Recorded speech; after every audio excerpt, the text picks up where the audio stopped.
നമുക്കൊപ്പം എസ് വിജയകുമാർ കൂടി ചേരുന്നു. വിജയകുമാർ, മറ്റെന്ത് വിവരങ്ങളാണ് പ്രേക്ഷകരുമായി നമുക്കിപ്പോൾ പങ്കുവയ്ക്കാൻ കഴിയുന്നത്? Good morning. യഥാർത്ഥത്തിൽ ഒരു നല്ല പ്രഭാതമല്ല ഓരോ ദിവസവും ഈ ഷിരൂർ മേഖലയിൽ പൊട്ടിവിടരുന്നത്.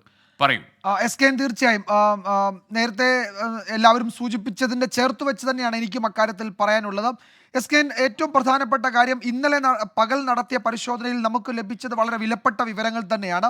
അതിൽ ഈ ക്യാബിനിൽ, ഈ വാഹനത്തിൻ്റെ ക്യാബിനിൽ എന്തെങ്കിലും ഒരു മനുഷ്യ സാന്നിധ്യത്തിൻ്റെ സൂചനകളൊന്നും അവിടെ കണ്ടിരുന്നില്ല എന്നത് തന്നെയാണ് വസ്തുത. അങ്ങനെ ആ നിലയിൽ ഒരു മനുഷ്യ സാന്നിധ്യത്തിൻ്റെ സൂചനകൾ ആ ക്യാബിനിൽ, ആ വാഹനത്തിൻ്റെ ക്യാബിനിൽ കണ്ടെത്താത്ത സാഹചര്യത്തിലാണ് അർജുൻ എവിടെ എന്നത് സംബന്ധിച്ച് മറ്റു ചില ആലോചനകൾ കൂടി ഇതിന് സമാന്തരമായി നടക്കുന്നത്. ഏറ്റവും ഒടുവിൽ വരുന്ന വിവരങ്ങളൊക്കെ വ്യക്തമാക്കുന്നത് ഈ അപകടം നടക്കുന്ന സമയത്ത് ഈ വാഹനത്തിൻ്റെ എൻജിൻ ഓൺ ആയിരുന്നു എന്നതാണ്. അപ്പോൾ വീണ്ടും ചോദ്യം ഉയരുന്നുണ്ട്, അങ്ങനെയാണെങ്കിൽ എൻജിൻ ഓൺ ആയിരുന്നുവെങ്കിൽ അർജുൻ ഈ വാഹനത്തിൻ്റെ ക്യാബിനിൽ തന്നെ ഉണ്ടാകണം എന്നല്ലേ അതിനർത്ഥം എന്നത്. പക്ഷേ മറിച്ചും പറയുന്നുണ്ട്, വാഹനത്തിൻ്റെ എൻജിൻ ഓൺ ആണെങ്കിലും ഡ്രൈവർ പുറത്തിറങ്ങി ഏതെങ്കിലും തരത്തിൽ ആ ചായക്കടയിലേക്കോ മറ്റോ പോയിട്ടുണ്ടാകാം. എൻജിൻ ഓൺ ആണ് എന്നതുകൊണ്ട് ക്യാബിനിൽ തന്നെ ഡ്രൈവർ ഉണ്ടാകണമെന്നില്ല. വലിയ വാഹനങ്ങളൊക്കെ ആണെങ്കിൽ അതിൻ്റെ എൻജിൻ ഓൺ ആക്കിയിട്ടും ഡ്രൈവർ പുറത്തേക്ക് ഇറങ്ങി പോകാറുണ്ട്. അപ്പോൾ ആ സാധ്യതയുമുണ്ട്. അങ്ങനെ രണ്ട് സാധ്യത. ആ ചായക്കടയിൽ ആ സമയത്തുണ്ടായിരുന്ന 8 പേര് ആരൊക്കെ എന്നതിനെ സംബന്ധിച്ച് കൃത്യമായ സൂചനകളില്ല. പക്ഷേ അതിലൊരാൾ അർജുനാണ് എന്ന് സംശയിക്കാൻ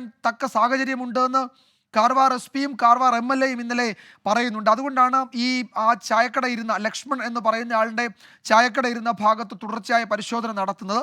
അതുകൊണ്ട് നമുക്ക് വാഹനത്തിൻ്റെ ഏകദേശ സാന്നിധ്യം എവിടെ എന്നത് സംബന്ധിച്ച് ലൊക്കേറ്റ് ചെയ്യാൻ പറ്റിയിട്ടുണ്ട്.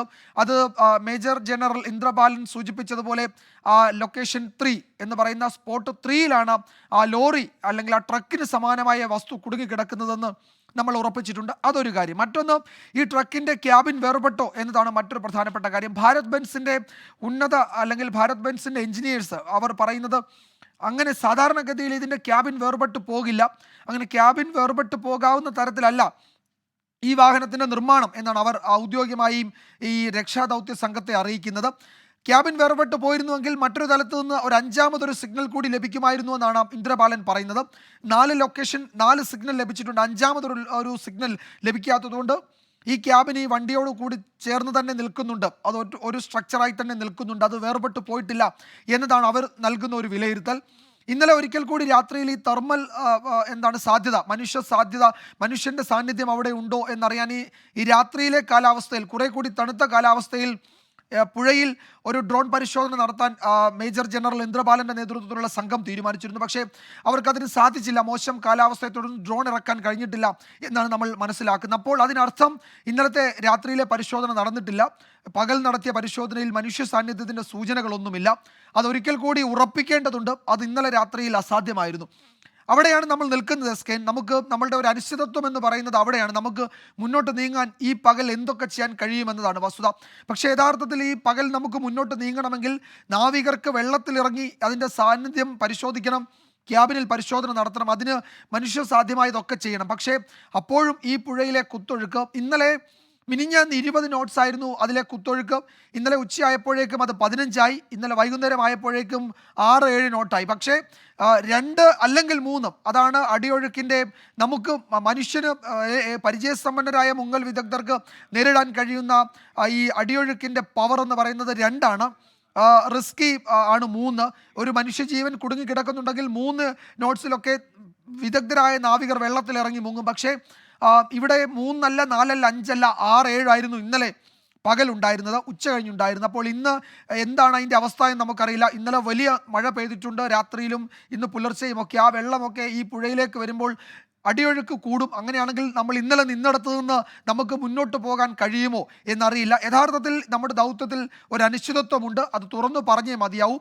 അതിനെ അതിജീവിച്ച് മുന്നോട്ട് പോകാൻ ഈ പകൽ എന്തൊക്കെ ചെയ്യാൻ കഴിയുമെന്നത് നമ്മുടെ മനുഷ്യ നിയന്ത്രണത്തിന് പുറത്തുള്ള സംഗതികളാണ്.